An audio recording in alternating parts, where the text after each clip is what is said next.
Friends, how are you? कैसे हैं आप? मैं सुनीता पवार आज आपको विषय हिंदी पढ़ाने जा रही हूँ। इसके अंदर क्लास 7th का है और इसके अंदर हम पढ़ेंगे लेसन नंबर 2 यानी कि पार्ट 2 हमारे तीर्थ। हमने इससे पहले लेसन नंबर 1 पोयम पढ़ी थी और अब हम पढ़ेंगे लेसन नंबर 2 हमारे तीर्थ। आपको ये ध्यान है कि तीर्थ होते क्या है, यानी कि हमारे मम्मी पापा और ये या फिर हमारे दादा दादी तीर्थ करने जाते हैं। तीर्थ का जहाँ पे हमारे पवित्र भगवान को विराजित है, जैसे कि पुष्कर है, बद्रीनाथ है, केदारनाथ। इस प्रकार से ये जो तीर्थ कहलाते हैं ये पवित्र स्थान है जहाँ पर हम तीर्थ करने जाते हैं, यानी कि चारों धाम की यात्रा करने जाते हैं। इसके अंदर अयोध्या भी आती है। अभी आपने सुना होगा कि अयोध्या के अंदर राम मंदिर का अभी कल ही हम लोग ने वो किया है, उसकी नींव रखी है। तो इस प्रकार से वो भी हमारे लिए पवित्र स्थान है। तो आज हम उन तीर्थ के बारे में ही पढ़ेंगे। तीर्थ हमारे ईश्वर की प्रत्यक्ष अनुभूति करवाते हैं, यानी कि ईश्वर जो हमारे को उनके मौजूदगी का एहसास करवाते हैं कि ईश्वर हमारे साथ में है। यह भी माना जाता है कि तीर्थों में संबंधित देवता निवास करते हैं, यानी कि भगवान हमारे निवास करते हैं।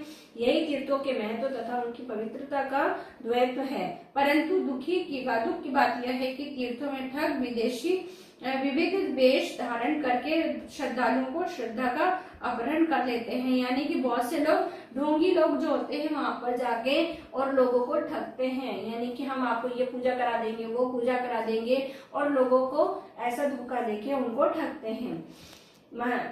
महती आवश्यकता है कि हम स्वयं की एक तीर्थ बन जाए, यानी कि हमारी जिज्ञासा है कि अगर हम खुद अगर तीर्थ बन जाए तो सबसे बड़ी सफलता हमारे जीवन की यही होगी।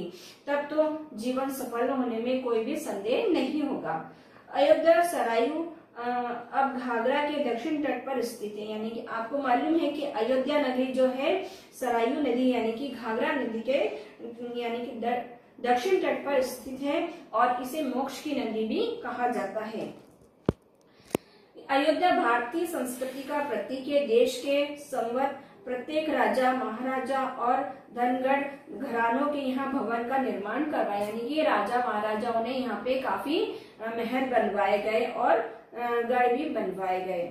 पुष्कर भारत का एक ऐसा मात्र तीर्थ है जहाँ ब्रह्मा जी का मंदिर है, यानी कि आपको मालूम है कि पुष्कर जी में ब्रह्मा जी का मंदिर है और ब्रह्मा जी का जो मंदिर है विश्व में एक ही मात्र मंदिर है जो इसके अलावा इस ब्रह्मा जी का मंदिर कहीं पर भी आपको देखने को नहीं मिलेगा। सिर्फ वो पुष्कर के अंदर ही आपको ब्रह्मा जी का मंदिर देखने को मिलेगा। बाकी आपको देवी देवताएं सब जगह मिल जाएंगे, पर ब्रह्मा जी का मंदिर आपको सिर्फ पुष्कर में ही मिलेगा। ये विश्व में एक ही मंदिर है। पुष्कर में प्रतिवर्ष 2 बार मेला लगता है। पहाड़ी से घिरा हुआ स्थान पर लगने वाले 2 भव्य मेलों में कार्तिक पूर्णिमा पर लगने वाला मेला जो देश विदेश में लाखों तीर्थ यात्री यहाँ आकर स्नान और अपने पापों को मुक्त कराते हैं, कि वहाँ पे भी हमारे पापों की मुक्ति होती है। तीर्थ मनुष्य की मुक्ति के प्रति माने जाने वाले पवित्र स्थल क्या मनुष्य इसकी पवित्रता का अनुसरण बनाए रखने की प्रति सहज है, यानी कि पवित्रता का वो पालन करते हैं और उसको वैसा ही पालन किया जाता है। भारत तीर्थों का घर भी कहा जाता है और यहाँ पे पग पग पर तीर्थ स्थान तथा धाम हैं। इनमें से प्रमुख 4 धाम माने जाते हैं। पूर्व में जगन्नाथ पुरी है, पश्चिम में द्वारका, उत्तर में बद्रीनाथ तथा दक्षिण में रामेश्वरम, यानी कि हमारे चारों धाम इस प्रकार से हैं। अयोध्या जी और पुष्कर तीर्थ का महत्व भी किसी धाम से कम नहीं आंका जाता। प्रचलित विश्वास है कि यदि कोई तीर्थ यात्री समस्त तीर्थों का दर्शन कर आए और पुष्कर को छोड़ दे तो उसका पुण्य व्यर्थ चला जाता है, यानी कि वो 4 धाम की यात्रा कर लेता है तो भी उसको पुण्य नहीं मिलता है। अगर वो पुष्कर जाके उसकी पूरी यात्रा कर लेता है तो वो पुण्य उसे प्राप्त हो जाता है। प्रयाग को तीर्थ का राजा तथा पुष्कर को आदिनाथ आदि तीर्थ माना जाता है। भारत की विविध संस्कृति में प्रविष्ट धार्मिक आस्थाओं से इस धरती को स्वर्ग तुल्य बना दिया, यानी कि हमारी जो आस्था है, विश्वास है, उसे इस धरती को क्या बना दिया है, स्वर्ग बना दिया है। तीर्थों की परिधि में प्रविष्ट मानव स्वयं को स्वर्ग के द्वार पर पाता है, यानी कि हम इन तीर्थ को करने के बाद में हमें ये महसूस होता है कि हमने स्वर्ग को पा लिया है। आइए अब हम इस पाठ के अंदर पुष्कर के बारे में पढ़ते हैं कि पुष्कर वहां पे किस प्रकार से ब्रह्मा जी का मंदिर स्थापित हुआ। राजस्थान राज्य के अजमेर जिले में आदि तीर्थ पुष्कर शोभायाम है। पुष्कर का एकमात्र तीर्थ है जहाँ ब्रह्मा जी का मंदिर है। पूरे पुराने मंदिरों में धर्म औरंगजेब ने तुड़वा दिया था। वर्तमान मंदिर का निर्माण गोकुल चंद पारिक नामक सिंधिया के मंत्री ने सन 1809 ईस्वी में करवाया, यानी कि दोबारा से इस मंदिर को बनवाया गया था। पहले जो औरंगजेब जो थे उन्होंने इस मंदिर को तोड़ दिया था। ब्रह्मा जी की मंदिर की मूर्ति के 4 सिर हैं। आपको सभी को मालूम है कि ब्रह्मा जी के 4 सिर होते हैं, तो वहाँ पे जो मूर्ति रखी गई है वो भी 4 सिरों की है। कहते हैं कि वह प्रारंभ में ब्रह्मा के 5 सिर थे, किंतु शिव जी के नाखून के आघात से एक सिर समाप्त कर दिया। ब्रह्मा के सिर की हत्या का प्रायश्चित करने हेतु शिव भिक्षा पात्र के रूप में कपाल लेकर तीर्थनाटन को निकले। काशी में शिव जी को उपयुक्त कपाल की मुक्ति मिली और इसलिए काशी को कपाल मोचन तीर्थ भी कहते हैं, यानी कि वो उनको शिव जी जो भगवान थे उनको बहुत दुख हुआ कि मैंने ब्रह्मा जी का 5वां सिर काट दिया है अपने नाखूनों से, तो उन्होंने प्रायश्चित करने के लिए वो इधर उधर गए और वो जब काशी पहुंचे तो काशी में जाके उनको उस कपाल की मुक्ति मिली और वहाँ पे उस काशी को आज भी कपाल मोचन के नाम से जाना जाता है और तीर्थ स्थान माना जाता है। पुष्कर के यह कुंड में से निकट अगस्त्य मुनि की तपस्या स्थली है। कहते हैं कि रामचंद्र जी सीता तथा लक्ष्मण से ने पुष्कर में स्नान किया था, यानी कि पुष्कर जी में जाकर उन्होंने क्या करा था, स्नान किया था। पद्म पुराण के अनुसार एक बार देवताओं को राक्षस ने बहुत तंग करना प्रारंभ कर दिया था। वे पूजा पाठ आदि नहीं कर पाते थे। देवताओं को राक्षसों से बचाने का कोई उपाय न सूझा। ऐसी स्थिति में ब्रह्मा एक महायज्ञ के लिए उपयुक्त स्थान की खोज में निकले, यानी कि देवता बहुत परेशान थे राक्षसों से। आपने कहानी भी सुनी है कि हमेशा राक्षस देवताओं को परेशान करते हैं और उनको यज्ञ नहीं करने देते। तो इसी प्रकार से ब्रह्मा जी भी यज्ञ करने के लिए अपना एक उचित स्थान ढूंढ रहे थे, तो उन्होंने देखा कि उन्हें जंगल में एक जगह मिली है जो पुष्कर के नाम से प्रसिद्ध है। तो स्थान को खोजने निकले। उस समय पुष्कर के निकट वन के विचरण कर रहे थे। वृक्षों ने उन पर पुष्प की वर्षा कर उनका स्वागत किया, क्योंकि ब्रह्मा जी पूरे ब्रह्मांड के देव हैं। तो वहाँ पे जो पुष्प की वर्षा हुई उस स्थान से उन्होंने वहाँ पर उनका स्वागत किया गया। उस वन की सुंदरता पर ब्रह्मा जी मग्न हो गए, यानी कि बहुत खुश हो गए और उन्होंने वरदान मांगने को कहा। तो वृक्षों ने उन्हें सदैव यहीं पर रहने का अनुरोध किया, यानी कि ब्रह्मा जी उनके स्वागत से खुश हो गए और ब्रह्मा जी को उन्होंने कहा कि आप हमेशा इसी स्थान पर रहें। ब्रह्मा जी मान गए। एक दिन ब्रह्मा जी ने अपने कर के कमल को भूमि पर छोड़ दिया। उनकी भयंकर आवाज से पृथ्वी कंपन हो गया। देवता द्वारा पूछे जाने पर ब्रह्मा ने बताया कि ब्रज नाग नामक दैत्य उस क्षेत्र में बालकों को खा रहा था। उन्होंने मंत्र पढ़कर कमल द्वारा उसके मार दिए, यानी कि एक दिन उन्होंने कमल को जो उनके पास था वो धरती पर रख दिया। तो उस धरती तो कमल रखने से क्या हुआ, धरती पूरी कांप गई और उस कांपने के से क्या हुआ, सब लोग परेशान हो गए। तो देवताओं ने ब्रह्मा जी से पूछा कि आखिर क्यों ये कंपन हुआ।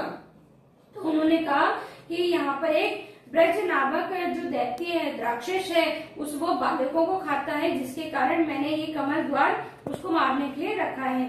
जिस स्थान पर कमल गिरा वह स्थान पुष्कर के नाम से विख्यात हो गया, यानी कि वो कमल जहाँ पर भी गिरा वो स्थान का नाम क्या हो गया, पुष्कर हो गया। कमल गिरने के बाद उछलकर जिन 3 स्थानों पर गिरा वह स्थान 6 मील से क्षेत्र में है, यानी कि 6 जगह पर वो गिरे। जैसे कि ज्येष्ठ पुष्कर, मध्य पुष्कर, कनिष्ठ पुष्कर, ज्येष्ठ पुष्कर, तो अलग अलग वहाँ पे नाम दिए गए। ब्रह्मा मध्य पुष्कर में देवता विष्णु और कनिष्ठ पुष्कर के देवता रुद्र हैं। इस प्रकार से वहाँ पे 6 अलग अलग देवताओं का नाम दिया। ब्रह्मा ने पुष्कर में महायज्ञ प्रारंभ किया और आहुति देने के लिए आसन पर बैठे। उसी समय उनकी पत्नी सावित्री कहीं दिखाई नहीं दी, तो ब्रह्मा जी चिंतित हुए, क्योंकि अर्धांगिनी की उपस्थिति में ही आहुति दी जाती है। हमने पुराणों में भी पढ़ा है, और आज भी हम कोई भी यज्ञ करते हैं तो हमारे साथ में मतलब पेयर्स होना बहुत जरूरी है, यानी कि हस्बैंड वाइफ होना बहुत जरूरी होता है, तभी वो यज्ञ पूरा संपन्न होता है, नहीं तो नहीं होता है। तो इस प्रकार से ब्रह्मा जी की पत्नी उनके पास में नहीं थी, तो वो बहुत ही परेशान हो गए थे कि अब वो आहुति किस प्रकार से दें। खोज करने पर भी वो सावित्री का पता न चला सके। रास्ते में जाती हुई एक लड़की को बुलाया, पास बैठा और यज्ञ प्रारंभ कर दिया, यानी कि एक लड़की वहां जा रही थी तो उसको बुलाकर और यज्ञ प्रारंभ कर दिया। उसी समय सावित्री लक्ष्मी तथा पार्वती के साथ आ गई, यानी कि तीनों माताएं वहां पर उपस्थित हो गई। और जब उन्होंने ये देखा कि उनके वहां पे एक लड़की बैठी है, तो वो क्रोध में उन्होंने ब्रह्मा जी को श्राप दे दिया कि जाओ, तुम्हारी पूजा सिर्फ पुष्कर में ही होगी, इसके अलावा और कहीं पर भी नहीं होगी। किसने श्राप दिया? सावित्री माँ ने उनको श्राप दिया। इतना कहकर वो क्रोध में वहां से चली गई तथा रत्नागिरी में समा गई, यानी कि जो पर्वत है, रत्नागिरी पर्वत है, वहां पर वो समा गई। जिस स्थान पर सावित्री भूमि में समा गई, वो स्थान उस समय एक झरना बहने लगा, जो आज भी सावित्री झरने के नाम से कहलाता है। इस झरने के पास सावित्री मंदिर भी बनाया गया है। यह विभिन्न राजा महाराजाओं द्वारा समय समय पर अनेक मंदिर घाटों का निर्माण करवाया गया, रुद्र अभिषेक करवाया गया, ब्राह्मणों को वहाँ पर विष्णु मंदिर बनवाए गए, जैन मंदिर बने। इस प्रकार से अलग अलग प्रकार से वहाँ पे अलग अलग प्रकार के मंदिर बनाए गए, और वो श्रद्धा यानी कि लोगों की श्रद्धा बढ़ती गई और वो बहुत प्रचलित हो गया। इस प्रकार से वहाँ पे ब्रह्मा जी का मंदिर बनाया गया, और वहाँ पर ब्रह्मा जी का मंदिर के साथ साथ में रंगनाथ का मंदिर भी फेमस है, यानी कि बहुत विख्यात है। पुष्कर में प्रतिदिन 2 बार मेला लगता है। कार्तिक शुक्ल एकादशी को से पूर्णिमा के वैशाख शुक्ल की एकादशी तक चलता है। प्रत्येक मेला 5 दिनों तक लगता है, और इसमें मेले में मथुरा से, वृंदावन से सभी लोगों के वहाँ पे उस मेले को देखने के लिए आते हैं। इस प्रकार से वहाँ पे कई प्रकार की गतिविधियां भी की जाती है। मेला बहुत ही देखने लायक होता है। इस प्रकार से अभी हमने अपने पुष्कर के बारे में पढ़ा था, अब हम अयोध्या के बारे में पढ़ेंगे। ये अयोध्या के है क्या? अयोध्या उत्तर भारत के मध्य बिंदु में सरायू घाघरा नदी के तट पर स्थित है, जो फैजाबाद के 6 किलोमीटर पूर्व है। कालांतर अयोध्या को संकेत, कौशल नगर, वेद, इक्षुक भूमि, कौशल तथा श्रीराम के नाम से भी पुकारा जाता है, यानी कि इसको अलग अलग प्रकार से नाम दिया गया है। और ये मर्यादा पुरुषोत्तम की रामचंद्र की जन्मभूमि भी मानी जाती है। यहाँ पे भारतीय संस्कृति का प्रतीक भी कहा जाता है। अयोध्या को यहाँ पे मोक्ष की नगरी भी कहा जाता है, और यहाँ पे सैकड़ों लोग वर्षों से संपत्तिशाली लोग और धर्मशालाएं मंदिर का निर्माण करवाते रहे हैं। यहाँ पर अयोध्या में बहुत देखने लायक भवन भी है, और यहाँ पे हर बार राम कथाएं गाई जाती है। अयोध्या में अखाड़े भी हैं, निर्माण भी अलग अलग प्रकार से अखाड़ों का निर्माण कराया गया है। यहाँ पे जैसे कि बहुत सारे अखाड़े हैं, जैसे कि खाकी, दिगंबर, संतोषी, इस प्रकार के कई अखाड़े हैं जो अतीतों को हमारे को याद दिलाते हैं। अयोध्या में परिक्रमा के लिए भी विख्यात है, यानी कि अयोध्या की परिक्रमा भी की जाती है। हजारों लोग अपनी मनोकामनाओं को पूरी करते हैं, परिक्रमा लगाते हैं, और यहाँ के 84 कोस की परिक्रमा प्रसिद्ध है। यहाँ पे अयोध्या के अंदर जो परिक्रमा होती है उसको क्या कहते हैं? 84 कोस की परिक्रमा। यह परिक्रमा चैत्र की पूर्णिमा से प्रारंभ होती है तथा वैशाख शुक्ल की नवमी तक चलती है। इस यात्रा में निश्चित मार्ग होता है। अयोध्या में एक परिक्रमा प्रसिद्ध है, 14 कोसी परिक्रमा। यह कार्तिक मास में अक्षय नवमी से पूर्णिमा तक और श्रावण मास से शुक्ल पक्ष की तृतीया पूर्णिमा तक संपन्न होती है। अयोध्या एक भव्य उत्सव संपन्न होता है। यहाँ पे अलग अलग प्रकार के वो किए जाते हैं, जो श्रावण मास में झूला, आषाढ़ में रथ यात्रा निकलती है जो सरयू नदी के यहाँ पर होती है। कार्तिक में इसकी परिक्रमा की जाती है। राम विवाह होता है जो कार्तिक मास के अंदर आता है। और उसके बाद में दुर्ग के भीतर 8 महल है तो श्री राम की माताएं और तथा भाई रहते थे। यहाँ पे अलग अलग प्रकार से अलग अलग भवन प्रचलित हैं। अयोध्या पुण्य स्थली है जो जनश्रुति है, जो आज के देवतागण इस पुण्य स्थली के दर्शन करते हैं। वो अयोध्या को पवित्र धाम स्थान माना जाता है और श्री राम की जन्मभूमि मानी जाती है। धन्य है तीर्थ स्थान जिन्हें प्रभु अपने अवतारण से पवित्र और महान बनाते हैं। तो इस प्रकार से आपको तीर्थ स्थान आपको समझ में आए होंगे कि हमारे भारत में कितने तीर्थ स्थान हैं और हम अगर हमारे पापों को अगर प्रायश्चित करना होता है तो हम तीर्थ स्थान करने के लिए जाते हैं ताकि हमारे पाप धुल जाएं। तो आई होप आपको ये वीडियो समझ में आया होगा। Thank you so much.